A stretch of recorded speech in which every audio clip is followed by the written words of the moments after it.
Hi, I'm Joe Ferguson. And I'm Becky Palick. Welcome to another edition of Elections 2014. Becky, I think today we're going to just pull out our election guides and talk a little bit about what you can find inside, okay? Okay.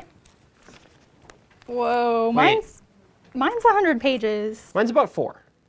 The difference really is that yours is paid for by Clean Elections, a state agency, and mine is put out by the Arizona Free Enterprise Club. Very different. Yeah, mine has statements from every candidate in English and Spanish. Well, mine has arguments to vote against Lucy Mason and Vernon Parker, and to vote for Tom and Doug Little. So they're a little bit different. So voters are getting a lot of things like that and a lot of things like this in their mailboxes. What should they look for?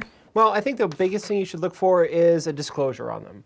There's a tiny little disclosure. It'll say paid for by, in your case, Goddard for Secretary of State. Pretty straightforward. It's the candidate running as a Democrat in the race. And others are a little less straightforward. There's groups out there that are being paid for by money that's being disclosed or sometimes not disclosed, and they can make up any name they want. So Saving Arizona's Future could be a name of a group.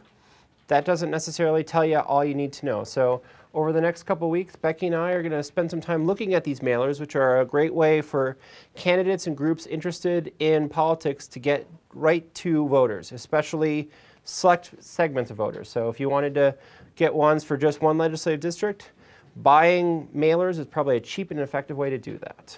You can find our AdWatch features, fact checks, and other features on our blog at Tucson.com, and you can find our online voter guide with links to all our election news coverage at Tucson.com/elections. Perfect. Thanks for watching, and we'll see you next week.